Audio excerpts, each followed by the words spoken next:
songwriting. So we wrote a lot of songs. But I'm just going to be playing one of them, and yeah. Yeah.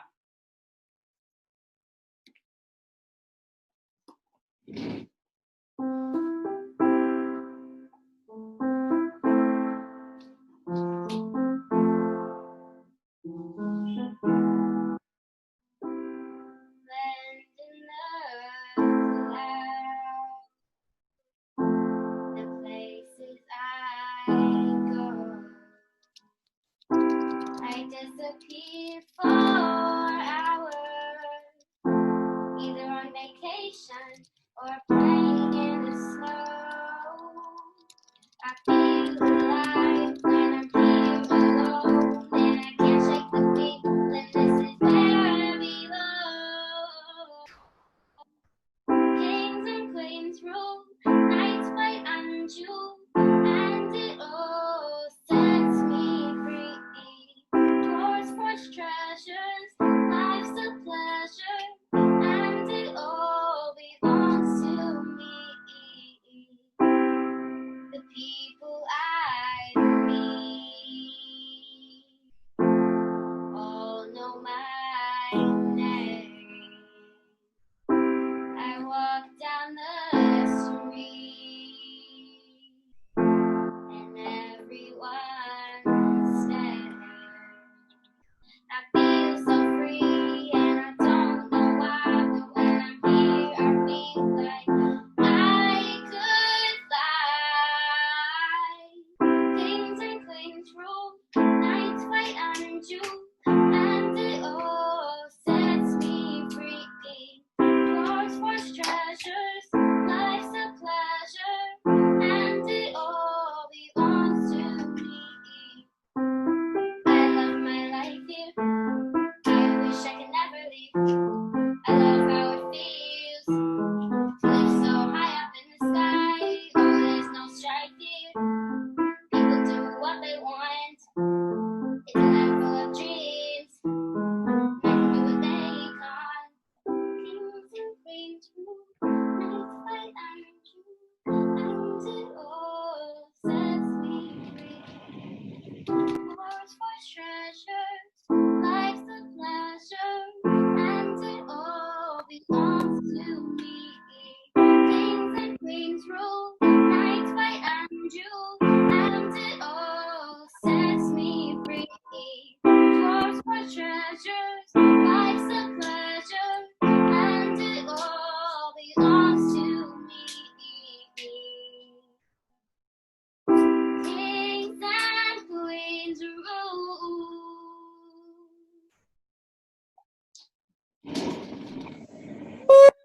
Ooh, good job, Kieran. Thank you. Hello, everyone. I don't know how to unmute you. That's really handy. I should use that for the dinner table when I'm trying to mute Keller and the boys. I'll unmute you eventually. I know that you all want to say, well done, Casey and Sarah Prince, for planning for your retirement with your daughter, Kieran. Yes, she will take us forward into our future as we just survive here in South Africa. So that's Kieran's song she wrote with her friend Stella. Kieran is doing vocal coaching. She's now doing music theory, piano, tap, and ballet all during lockdown. It's very, very fun, and it's pretty cool, right? Yep. Thumbs up for Kieran. Cool. Okay, so if you have any questions, please jump on the chat and you can put any questions there. We're going to have a few minutes for questions at the end. We're going to share just some pieces about our life and kind of what's going on here. We have a couple of our Ubuntu sons that are here that are going to share as well. As you can see, Tony is here, so excited. Good job, Tony, for making it back from the girlfriend's house. Big points from Mama here. So yeah, we're just going to share a little bit about us and what's going on here. We're really, really grateful that you're here. We are recording this, so we'll share the link after, and you can share it with any friends or family. And we're just honored that you'd share some time on a Saturday with us. Casey, you want to talk about who we are. Everyone, most everyone on is quite familiar, but just in case, 11 years ago we moved from Raleigh. We were serving at Grace Raleigh, as it's called now, in youth ministry and young adults and stuff. And so, we've been here running Ubuntu football since then.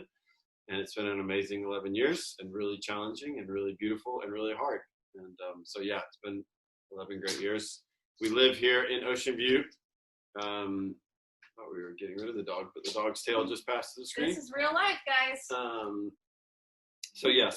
Basically most of our work now is focusing on Ubuntu, which is really just doing leadership development in an elite football context and really trying to spend as long as possible with a group of men trying to prepare them, or a group of boys trying to prepare them to be men that will transform South Africa.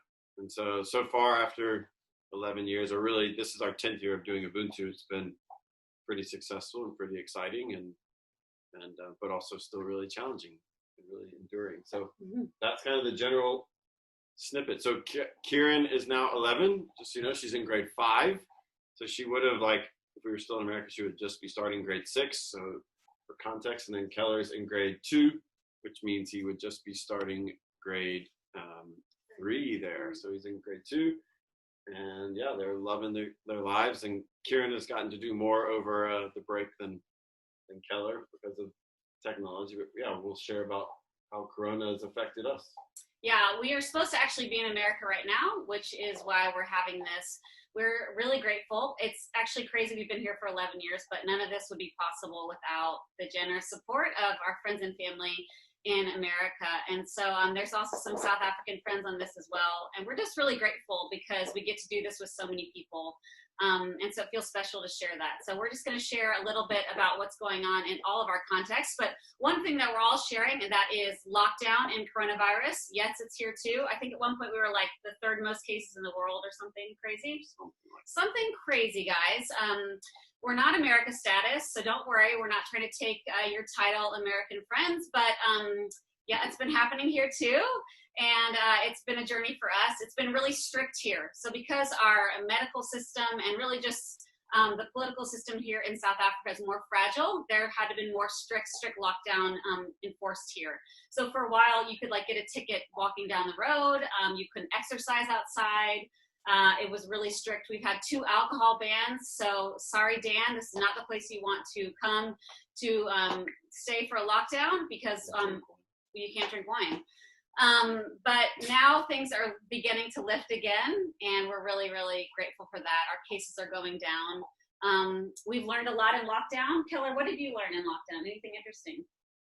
No. What was the thing that you did that was the most fun? You lost a lot of 1-versus-1 soccer games against your dad.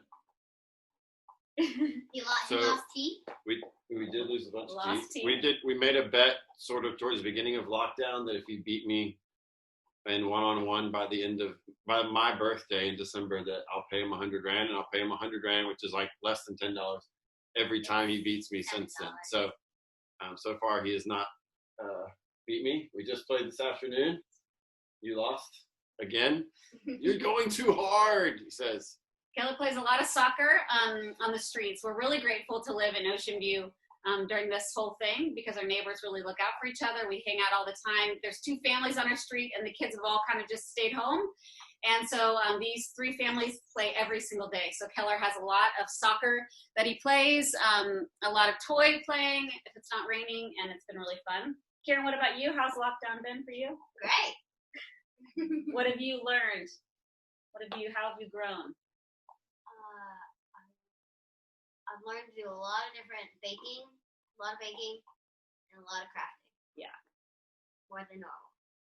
A lot of baking, a lot of crafting. I'm gonna stay down here. Kieran and I have been very creative, try to make the most of it. Added to Casey's waistline a lot, yes, which has been a great gift from us. And try to make the most of it. It's really humbling living in South Africa, especially in this context of a community during something like this, because people are hungry and they're desperate and they're struggling. And so we, like you guys, feel so privileged that we always have the things that we need. And we've tried to just be intentional, like who can we help? Who can we reach out to?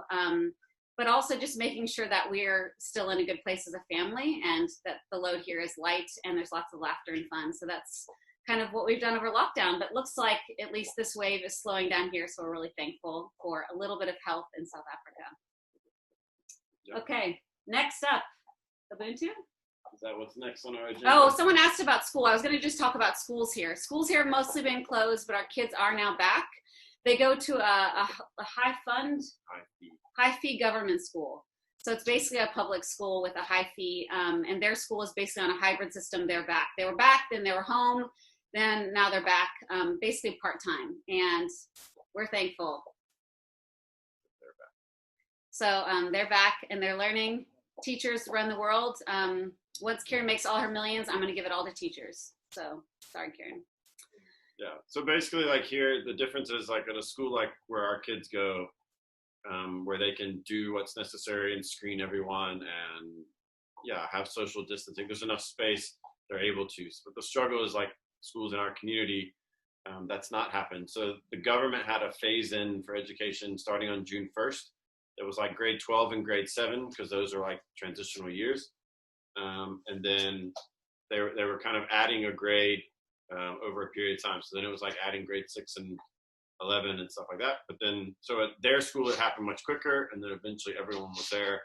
And then we had a nationwide school closure for 3 weeks. Well, it was really supposed to be a month, but again, their school started early. So that's what's, been able to happen. It kind of basically depends on your school, how much they're able to do. But you have many schools who are rural or in really bad places where they can't wash and can't provide things they need and stuff. So they just not open, which is really difficult. I mean, our neighbors on our street, most of the kids haven't gone to school since March, which is really, really hard.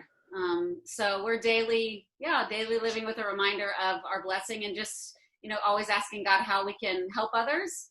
Kajon and Logan, the only ones. Guys, pray for Kajon and Logan's mothers because they have not gone back to school. That's a very specific prayer request. Kajon and Logan's mothers. Okay, so let's talk about Ubuntu a little bit.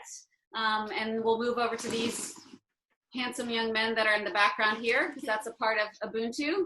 So we're really, really blessed. We're here as missionaries, but we are here to run Ubuntu.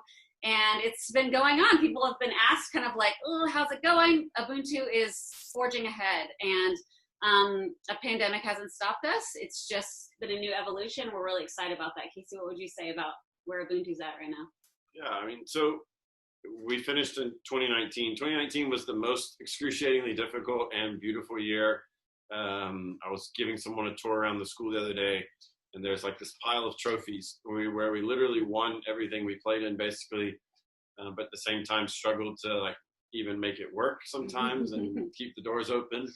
It was a really interesting year, but it was a really amazing time of watching guys grow and seeing what was happening. So we started 2020, in a really interesting place where we were more stable. It was kind of our year of maturity. This being our 10th year, we thought it would be time to get mature and become a proper organization and not so entrepreneurial startup anymore. And so we had a much more established leadership team and things were going well. I think for those of you who followed along for a while, so Michael that I started the organization with, last year in the midst of our professional team being relegated, he had to go get a real job or a normal job with someone else paying him and not us, which was obviously really difficult. It was difficult for him. And I think, even to the point where he would say like months later, I think I actually had PTSD. It was just such a difficult time. But in the midst of that, he fell in love with a girl in America. So he's been doing this job. So really it meant that this was now my thing to lead with him sort of in the background, sharing his opinion.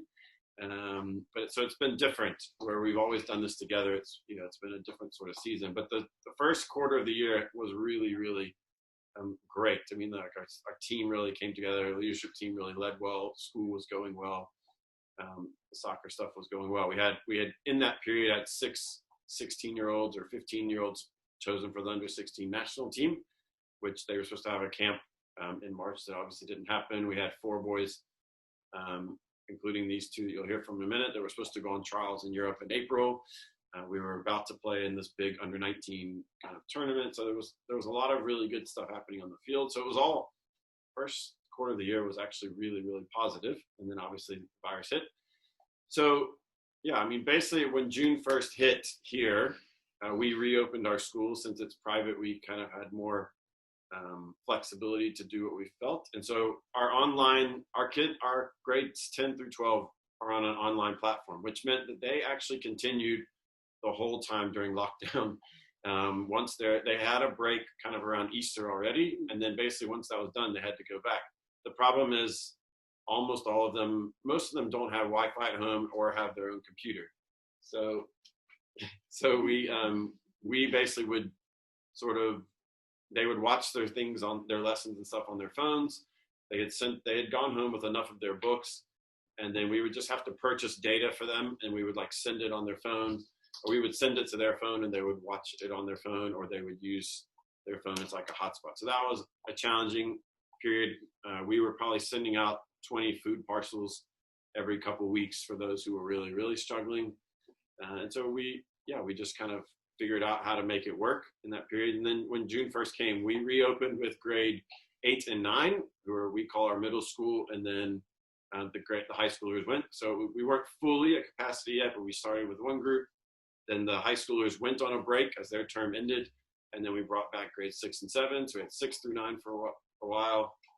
Then the high schoolers came back. We had everyone for about a 3 or 4 week period, which is an interesting endeavor to now figure out how do you socially distance with. Because we also have a residence open as well. So 30 boys have been living at a residence. It slowly phased back in, but that meant they have staff and house parents. So they had to at school wear masks, and at home at a residence wear masks. Yeah. And then we were still also supporting families with food parcels and, trying to keep mental health, education, nutrition, all these things kind of going at the same time. Yeah, so I've been amazed at how they've handled. I really thought we do like a PE session in the morning. That's like our closest thing to football. It's not real. They really miss playing, but they really handled that well. And so they wear masks during that. We screen when they arrive every day. Please stop. Jesus, sit up. We screen every day. Like, so basically if a kid gets in the van on their transport route, or when they wake up at the house each morning, or when the other kids arrive at school, everyone's screened to make sure that they're healthy, and then kind of following all that. We even had someone come visit from the place where we rent our school. They had a corona sort of expert come, and they said, "Oh, you guys are doing so great." So they were really impressed with our COVID strategy or whatever. So Mr. Haney side, our school principal's done an amazing job there. And so we're missing out on real football. There's talk of it being back soon. We are hopeful, but so far, no real football. But I mean, it's pretty incredible that a pandemic, could hit the entire world. And, for our family, at first we were stuck at home, just us like you were. But over the days and weeks and months, it became increasingly clear that we had to create new plans to assist our boys. It would keep us up at night. These kids are our kids, they're our family. And so it wasn't okay if their mental health was suffering. It wasn't okay if they were failing school. It wasn't okay if they weren't eating. It wasn't okay to us. And so it really actually put a new fire in us for our boys. Not something that we had to, but something that we feel God has asked us and invited us to do, to care for these boys and walk with them. So actually 2 of the boys during the strict lockdown were living with us in the flat. And that was incredible for us just to be able to help and connect with them more. And then they all went back to the house, and then now 2 are back living in our back flat, which you'll hear from later. But it's been an incredible challenge for our staff to figure out what we're made of and what we care about. And our staff has just evolved through everything. I mean, they are full of passion and fire, and they love these boys, and they go above and beyond. And we try to make sure they don't feel like many of the teachers in America, which my sister included, feels completely overwhelmed and alone, and how do I do this and what do I do? We really try to create space to support them and for them to support each other. It is a pandemic, so we do the best we can, but I feel like our staff really feels great about what they get to do and what they choose to do, and I think our boys also feel very supported. So it's been pretty incredible. For me personally, I was running the high school, as most of you knew. And at the beginning of lockdown, we began looking for someone to take over that role. We found this incredible couple with a background in education, leadership, discipleship, mentoring. and they are now running the high school, and I am out of it. It's been great. They're the right people. They're already taking it to the next level. And I am morphing into my new role, which is director of formation, director of character and spiritual formation. So these are two hugely important parts of our organization that people have been doing, but now I'm going to take them and really oversee them and develop them further, which is what I love and what I actually was created to do. So it's a super exciting time for me. It all happened very accidentally. If you know me, this whole accidentally running a school and working for Ubuntu, but I couldn't be more grateful. They're my boys and my family. And, you know, even I started praying after I left the high school role because I felt like God was saying that we should bring some of the boys back to our house. And I was like, obviously that's crazy. Anyone who knows me or, you know, just common sense, you don't, you know, bring in kids again after, you know, you're trying to run an organization. But it's been such a blessing to not only run Ubuntu, but have, you know, two of them in our house. It's been a blessing for our entire family. And so it's been a really cool, season for Ubuntu to do it together. All of us. Keller's the most happy, I'll say. The dinner table is very loud. I need to mute all for the dinner table for Keller because it's the Keller show and it's pretty fun. So that's Ubuntu, I think, in a nutshell. If you have questions, type them in. I'll show one more thing that I've been doing lately is about we've been doing it 5 weeks. 5 weeks ago, I think 6 weeks ago, I started doing a little Bible study with some of the older ones. It was just like, we do some stuff and I was like, I didn't want it to be programmatic. I wanted it to be something they just come to. So 5-6 weeks ago we started, and there's like 5 or 6 of them that come fairly regularly. We do it at the house, and I've literally just been going through the book of John, just sort of like chapter by chapter. And it's been so actually really fun for me to go back and do that again, where I haven't really done that since, 11 years ago, really, since leaving Grace. Like I'm preparing something like that all the time, especially because like when we have a devotion here, that's like short and quick, and I can, you can do that fairly easily. But to really prepare something that is going to be good, that we're going to spend an hour and a half talking about, it's been really good for me. But it's also been really fun. They've got really interesting insights. They ask great questions, and it's been really good conversation. So hopefully it's been helpful to them. Maybe these two have been coming, so we can put them on the spot and ask them about that also. But it's been really fun the last 5 or 6 weeks, and it's something I want to make sure I keep doing. Yeah, it feels like as the pandemic is squeezing all of us, it's showing us who we are and who we want to be, and I think that's true for our family and for Ubuntu, and we're just trying to make the most of it. But it feels like a really good, positive space. So speaking of good, positive space, boys, come up here. With them sick. Yes. So these are our 2 extra sons. One of whom you've met before. He could sit. Yeah, we could sit on his lap or something. DJ, come here. No, he wants to go. Keller wants to escape. Lucy, just let him. So you've met one of these guys, some of you in person. I'll let them introduce themselves. Introduce yourself, your grade, and your position. Yeah, do that. Hey, I'm Vusumzi Plamana. I'm in grade 12. I'm 18 years old, and my position on the field is a midfielder. I've been privileged to be part of Ubuntu since I was 12 years old, and that's basically it. DJ's attacking Gazumzi. Hold on. Come on, DJ. Come, grab your ball. Get your ball. Hi, I'm Antonio van Beek. I'm 18 years old. I attend the Ubuntu school. My favorite position is attacking midfielder. I've been part of Ubuntu since 13 years old. Yeah. So you guys in 2016, you met Vazumzi. He was there visiting the Hall family who he lived with when he first joined Ubuntu.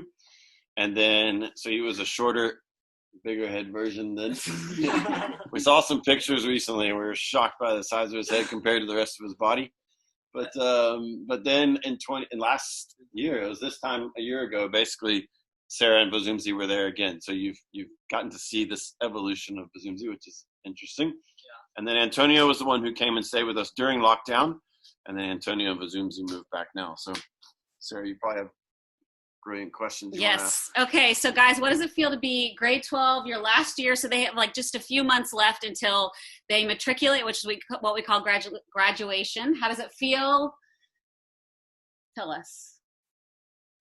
So it feels really good to be at the end of the finish line almost, because we've got like 3 months left. But then it also kind of saddens the heart, basically, as like that you're gonna be living a place that you would call home, a place that you've been closely associated with, which is like Ubuntu.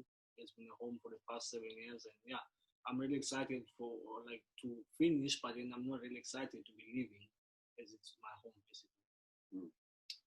For me, it's been very tough juggling school and soccer, but now obviously focusing on school, that it's also been quite easy for me. Just putting in the hours that I haven't had before. So, yeah. Tell us what your plans are next. So our plans basically were kind of similar at the beginning of the year, but then like Coach Casey had mentioned before, we were supposed to go on a trip to Europe at a few clubs and we would have an official trial, but then with Corona, so it got cancelled. And yeah, so I don't know what really like happened with the interest from those clubs, but then there's been also interest for him as well from other clubs as well. But my initial plan for now is to graduate and then get into a college in the States, basically, where I'll be able to do my business degree and then also play high-level football at the same time. I would like to play in Europe. At the moment, it's quite difficult during this pandemic. While we basically here instead of traveling overseas, so we just have to put in the work here to make up for the work that they are putting in.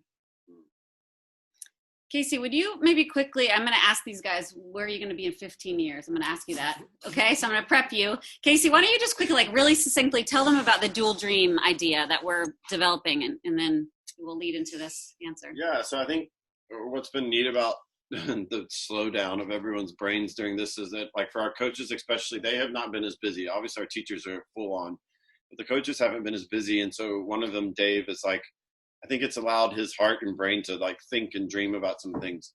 And one of those things is he's developed this concept he's calling the dual dream. And he wants to write a book. So Sass, I was telling him, I have another friend that's writing a book, and he's also been teaching it as he writes it, and, kind of pressing it that way and checking it out. So that's what he's been doing. But yeah, so Dave's basically created this concept because we talk about, hey, let's focus. Well, obviously we care about education because we wouldn't offer it if we didn't care, but it gets that like backup plan kind of phrase too often. And so we really tried to frame things in a different way to say, look, you have to have a dual dream. We don't ever want to, some of you might have watched in March, we had like our little Ubuntu Indoors event, and we reflected on every kid shared that his dream is to play professional football, and that was all they really shared. Some of them had something else, but that was it. And so there's nothing wrong with that dream, but we've kind of said no longer will you be able to say that's your only dream. That basically you will say, I have a dream to play professional football and to be a teacher and to be a businessman, whatever it is, but you have to have a dual dream, something that you're pursuing, because even if you have a long, successful football career into your mid-30s, you still have another 30 to 35 years of your working life to make a difference and influence the world. So you've got to have something else that you're excited about, not a backup plan, but my other dream and that thing that I can be pursuing during it. And Dave created he went and did some statistics of especially the local league, and that there's like, basically 1% of players who are in sort of serious academy structures make it into the PSL at all, or are starting games by the time they're 22 years old. And so it, basically to say it's a long slog, and do you really want that to be your future? And like, even if it is your future, and even if you have a long career, the economics of it, in this country aren't good enough to where like, you'll never have to work again anyway. So you need to really be excited about something else, not just figuring it out as you go. So that was kind of the dual dream that Dave's been working on. We have this beautiful presentation he's made, and he's taught it to some other clubs over lockdown, which has been really exciting. And that's one of the things we really want to do, is how do we influence not just our kids, but how do we influence other clubs? Okay, So for these young men, what is your other dream other than playing soccer? What's your second dream? Your dual dream? We must bring it closer. Basically, I would want to study sports management. So basically going into sports. Closer to the speaker. Also speak. Talk loud. Talk loud. Shout. So basically, I wanna study sports management. Basically, going into knowing more about sports, how it goes inside academies, such things. So yeah, that's probably it. So I basically would like to obtain a business degree. So basically that's, I think, like from a young age, I've always wanted to basically do something other than football. I believe that I can do more than just football. So I would like to study further in business, and I would like to focus more on something that is definitely a reflection of my character, which is basically like marketing or sales. So that's like my dual dream, basically to play football with a degree. So yeah, that's basically what I would like to do. Okay, last question. Vizumzi, I'll let you answer this first. I know you're going to have a good answer. What's something that you're learning about God this year? Like something that's challenging you or something new that's kind of coming up? So Coach Casey had mentioned that for the past 6 weeks or about, we've been having Bible studies. So we've been reading over the book of John, and we've been understanding like the Bible in a more deeper view, basically. So looking at that, so I also have had quite a conversation with him about Psalm 46, chapter 10, I think. Verse 10. Psalm chapter 46, verse 10. So it's kind of like be still and know that I'm God. So I have felt like that has been a reflection of like my life, basically. So like, if you know my story, is like I've always been like kind of still, and basically like me being in Ubuntu is just like the reflection of the second part of that verse, basically like me being still and then also just listening to God and just going about His plan for me. So yeah, like to answer Miss Sarah's question, is that I've grown to understand that God has a plan and a purpose for my life, and I just need to trust and pray about the decisions that I'm about to make. Tony, any thoughts? Mike. What's something you're learning about God right now? Just, how God's working. Basically, what I learned is to be patient during this time, because basically we were gonna go to Europe, but then it didn't happen. So we were pushing Coach Casey to basically get us clubs so that we can try it. But for me, it's like we should be patient, taking this moment, bettering ourselves, basically. And yeah, like before I've come in contact with God, I had this injury. It was 2017. That was before I actually believed in God. I had this big injury. I broke my tibia, which I was out for about 6 months. So in that period of time, I basically believed in God, knowing what His plan is for me. So yeah. Awesome. Any shout outs? Did you ask him about what it's like to live here with us? Yeah. How is it like to live at the Prince House, guys? Do we have to lie, or do we have to? You have to lie. Yes. We have to lie. You can only say good things. It's been okay. I'm joking. It's been great actually. Like just to see how also a family conducts around each other, and also been a great environment as well. So yeah, I feel like it's been great. It's been great. Just knowing how they are at home instead of at school. Yeah. Like they very different at school and at home. Especially having seen Miss Sarah as the school principal as well. So yeah. Translation: I am very different at this home than I was at school. And I am very different at this home than I am on the field. Yes, and Coach Casey's very different. Yeah. I shot less at you here. Yeah, we all shout less at this home. Okay, thank you guys. Thank you. We Bye. appreciate it. All right, we're gonna jump back in and start to finish up, answer some questions, do some prayer requests. Let's see what these questions are. It's funny because, you know, teenage boys and girls, they'll tell you what they really feel. Like Vazumzi will like try, he's like socially aware, he'll try to kind of tell you what you want to hear, but mostly they'll just tell you, you know. And so, yeah, Antonio was surprised to learn that I was actually a nice, fun, happy, loving person after I was his principal, because we kind of had daily war. But it's been good for all of us. It's been really good because, yeah, I mean, I also warred a bit with him, having to coach him. He's freakishly talented, and very stubborn, and so it's been a journey. But I think that having them here has been really, really special.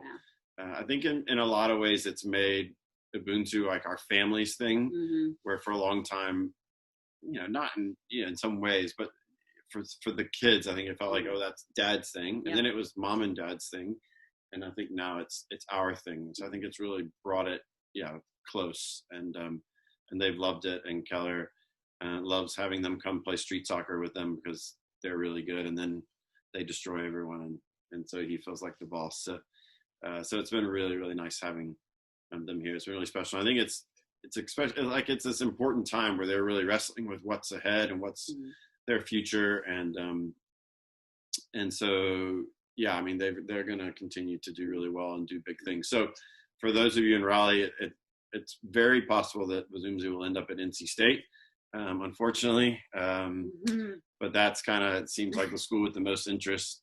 Things have gotten a little bit quiet over, you know, as the pandemic's gone, and I think they're trying to find out if they're having seasons or not. But that seems like the school that would be most likely. So you can see this Coach Carl's about to leave and go coach a game. I saw. So rude. Peace out, Carl. So rude. Love you. So jealous. Hey, love you guys. Love you, Thank Carl. Thanks for jumping on. Good luck with your game. All right, I'll let you know. Anyway. Okay, we can't have a bunch of conversations. Sorry. Okay, so any questions? I am a better cook. That's definitely true, although Kieran's really good baking chef. Jolene, thanks for your love. Jolene is part of our Ubuntu family here. She's a cheerleader. It's really, we want all of our Ubuntu parents to have a voice, for better or for worse, but it's so lovely to have parents that are supportive and loving and encourage us. So thanks for the encouragement. We also love the fact that there's a dual dream. Sorry that it was hard to hear when the boys were talking. We're continuing to work on that, but I was pretty impressed. They actually spoke, so that was good. Anything else? Any other questions that you have? As you want to know about. As you're thinking of that, Kieran, we come over here. So Kieran's reading right now. She took a break from her songwriting and creating. She's just reading a book in the background on who she is. Kieran, what are some prayer requests that our family has right now? What would you say? How can people be praying for us? Oh, sorry. She's reading through the Hunger Games for the second time. She's Yes. obsessed. As am I. I'm reading through the first time. Any prayer requests you can think of, Kieran? I don't know. How could they pray for the people of Ocean View, our neighbors and our friends? Probably that they'll keep them safe. And keep us safe.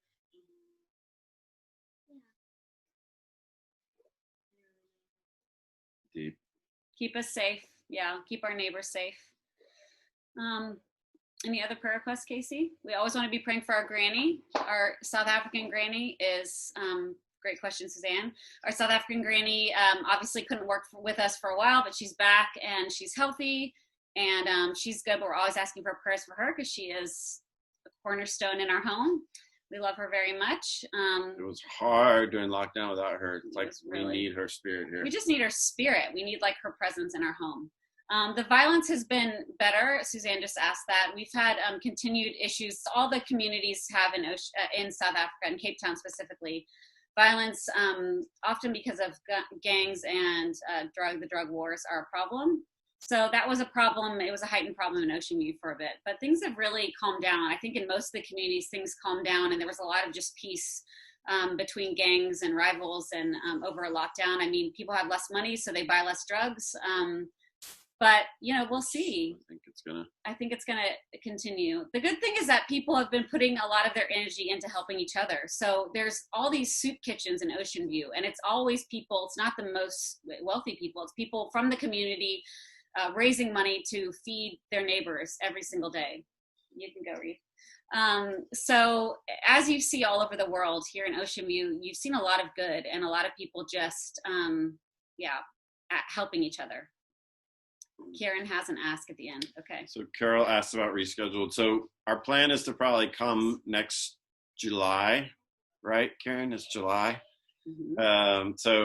The big reason for coming in August was for Katie Latta's wedding, and which has been rescheduled. So we are basically following that. Right now, we have a complete closure of international travel in South Africa, which probably won't happen for a while. So to give you more, so besides these two going to Europe, there was four of them. And Menashe is one of them who actually has a team in Croatia waiting for him, but we can't get a visa because they're not issuing visas, and we also just can't.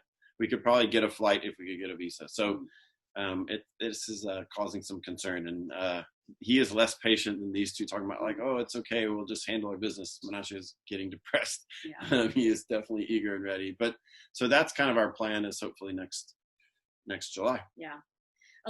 Quite a few of our boys, as many of you know, study in the States, either at universities or at prep schools. So that's been an interesting thing to navigate. And we just have this amazing community. So we have people in our community all over that helped out these young men. As some of them got stranded in America.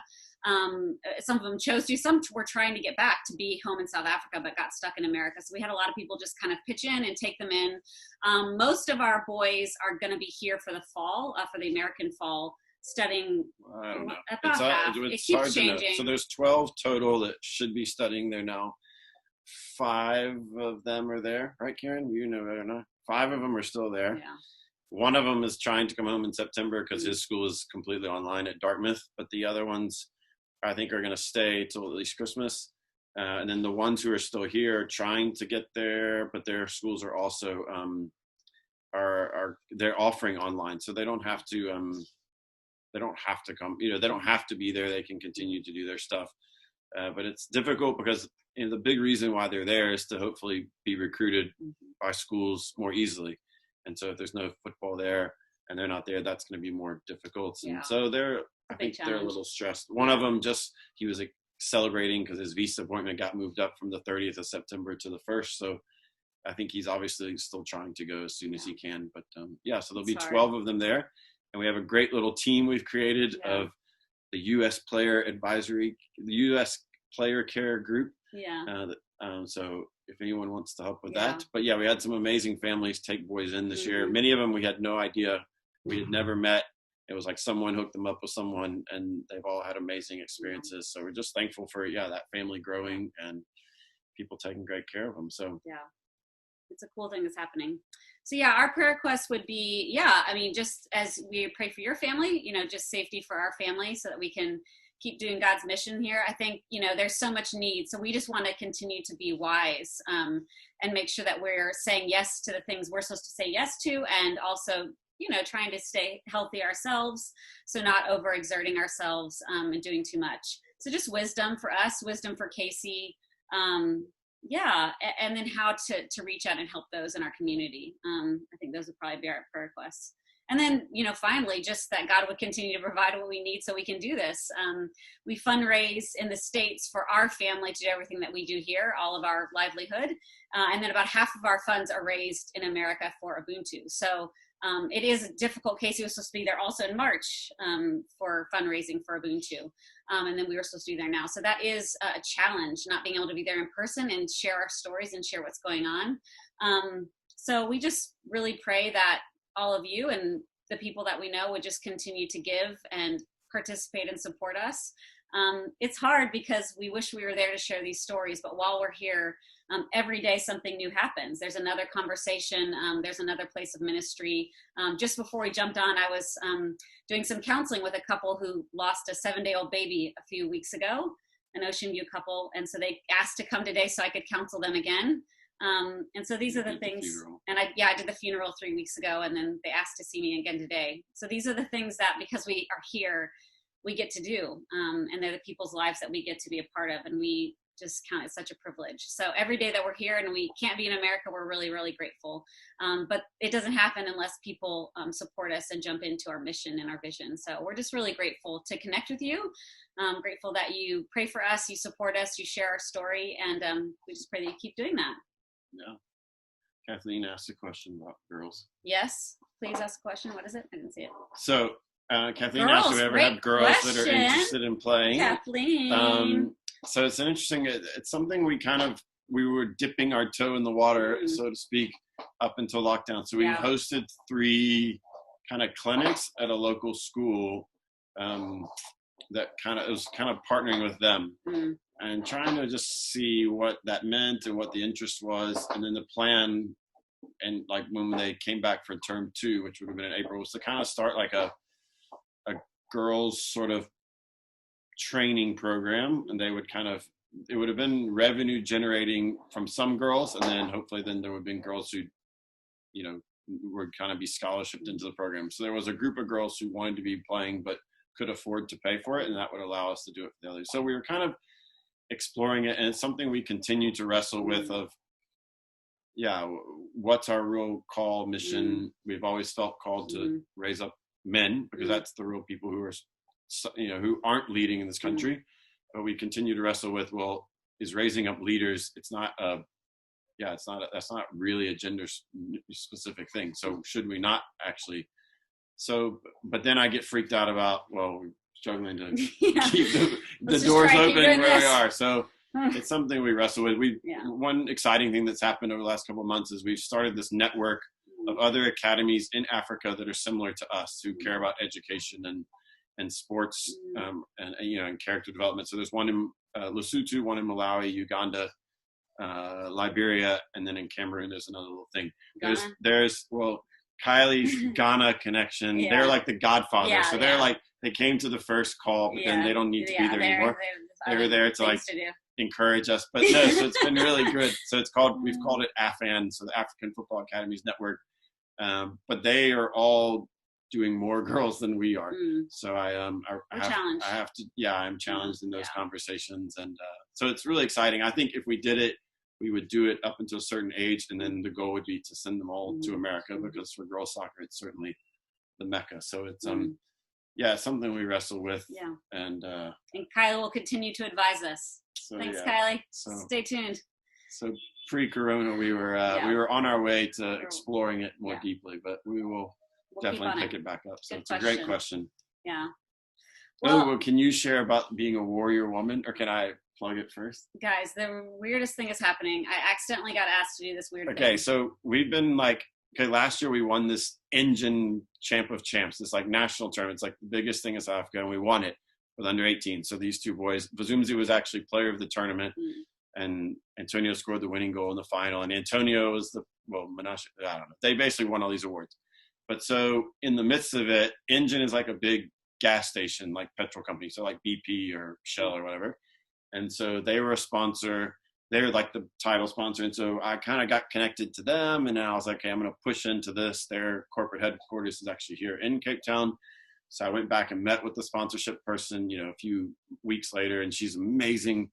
And so we've just tried to like get in there because we need their help.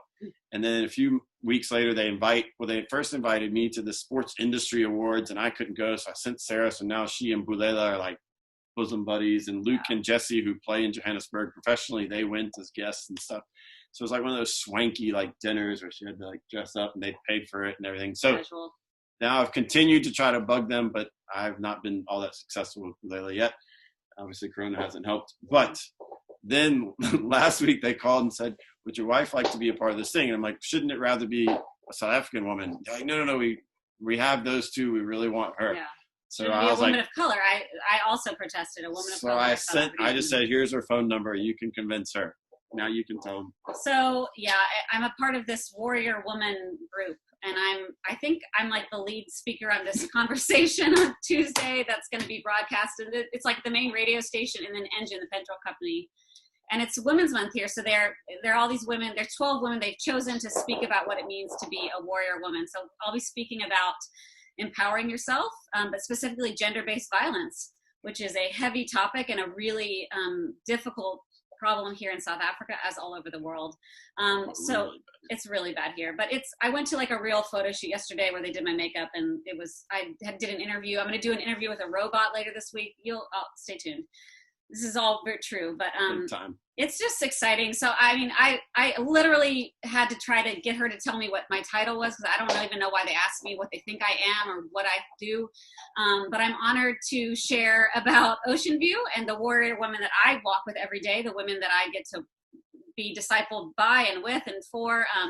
And so I'm going to share the stories of women, but then I'm going to share the stories about our boys. I mean, last year, as gender-based violence was a big issue, just kind of came up in South Africa, our boys actually wrote a declaration about how the Ubuntu men were going to treat women in their lives. And so I'm going to get to talk about that on this radio program on Tuesday, and share how we're getting to be a part of changing the future of South Africa by changing the vision in the hearts of young men. So yeah, we'll see if I don't, be a big weirdo. It was awesome. Stay Tell tuned. them how Kieran responds. Kieran was there with me, and they recruited her for a talent agency. I'm not lying.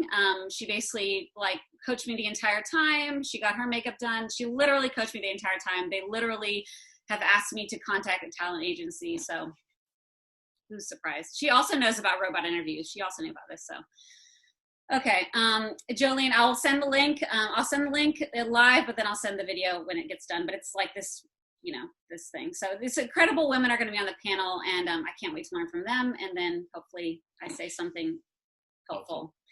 Kieran is the manager. Yes, Kieran is definitely the manager, Kathleen. She is the boss. She's always been the boss of everyone. Okay, so we're going to end now. I think Kieran wants to ask a question. Kieran Latta, you have a question? I think you can unmute yourself. Ask to unmute. Yes. While I have an audience here, we are trying to find cell phones and computers for some of the boys that are here in the States, and any extra that we get, Sarah and them always can use them for the school. So some of the boys here are trying to do their whole college and high school career from phones if they have them. They don't have computers, a lot of them. They're trying to write papers and now do all their classes online, which is very difficult if you don't have a computer. So if anybody in the States, in Raleigh especially, have old cell phones or laptops that we can use, if you can somehow get those to me or let me know, I would be happy to get them, and we will figure that out, because that's a huge need right now. So anyway, just wanted, while I had your attention. Hey, Karen, I can get you laptops. Okay, I'll take them. Bring them. That'd be awesome. Use these pictures. Let's check. Yeah, I didn't use these Definitely pictures. need them. So I have all these pictures, but I'm just going to show one picture. And so this is if most of you are part of our world and our life, and you help with us. But I want to just share kind of how you can give if you want to jump in to giving with us and partnering with us. I think that's still not even right. It's like I'm really made this whole thing and then you didn't show it. Yes, I didn't show it at all. Yeah, and I'm still not doing it right. But this is our information, how you can see. You can send a check. You can get on our PayPal. And this is also, thank you, Casey. This is also our prayer team where you can contact. And So Karin's on the call. Karin is on the call. So she helps us make sure that we're prayed for. So this is just info. You know us, we don't love sharing these details, but we couldn't do it without you. But also, we don't want to do it without you. We love being able to do this journey with you. We love sharing the journey with you. And we honestly love sharing what we feel like Jesus Christ is doing in our world. We wouldn't be here without him. And because of him, this is a really incredible, beautiful, fulfilling life. And so we just always want to make note of that none of this is possible without Jesus, and we continue to walk with him and are grateful for what he's doing. But this is also not possible without you, without your love and your support. And so we're really humbled and thankful. So stay in touch. Continue to bring questions. Let us know how we can be praying for you. Scuba has a flip phone. Of course he does, because he's the legend of all legends. Please send that to one of the boys. Please send it to Vazumzi, because Vazumzi has an iPhone. So if you please send it to Vazumzi, that would make me really happy. It's an upgrade from his old iPhone. Okay, we love you all. we're going to jump off the recording. If you want to chat, you can stay on. If you have something else to do, you can leave. But thank you. We love you. Yes. And we'll see you all soon. We'll see you all soon. Love you.